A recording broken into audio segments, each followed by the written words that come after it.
एक महान संत हुआ करते थे जो अपना स्वयं का आश्रम बनाना चाहते थे, जिसके लिए वो कई लोगों से मुलाकात करते थे। उन्हें एक जगह से दूसरी जगह यात्रा के लिए जाना पड़ता था। इसी यात्रा के दौरान उनकी मुलाकात एक साधारण सी कन्या विदुषी से हुई।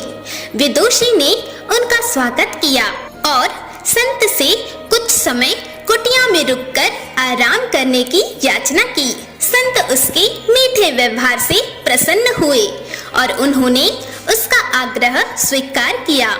विदुषी ने संत को अपने हाथों का स्वादिष्ट भोजन कराया और उनके विश्राम के लिए खटिया पर एक दरी बिछा दी और खुद फर्श पर चटाई बिछाकर सो गई। विदुषी को सोते ही नींद आ गई। उसके चेहरे के भाव से पता चल रहा था कि विदुषी चैन की सुखद नींद ले रही है। उधर संत को खाट पर नींद नहीं आ रही थी। उन्हें मोटे नरम गद्दे की आदत थी जो उन्हें दान में मिला था। वो रात भर विदुषी का सोच रहे थे कि वो कैसे इस कठोर जमीन पर इतने चैन से सो सकती है।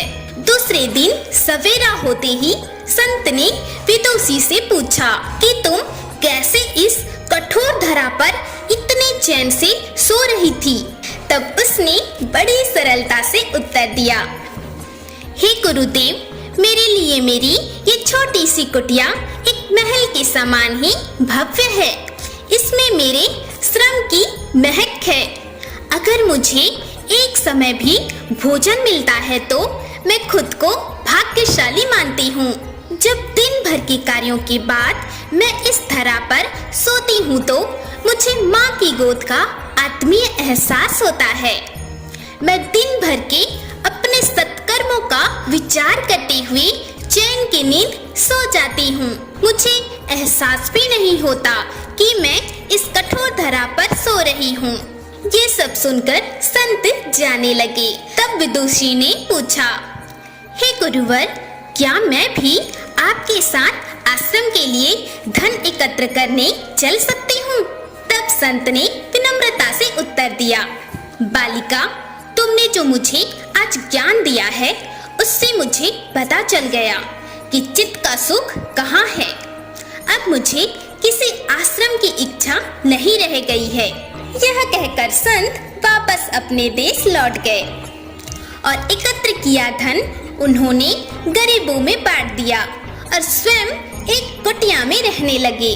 दोस्तों, हमने इस छोटी सी कहानी के माध्यम से जाना कि जीवन का सुख आखिर किसमें है। संसार की भौतिक वस्तुएं चाहे हमें कितना भी आराम क्यों ना दे दे, परंतु हृदय का सुख हमारे मन में ही छुपा हुआ है।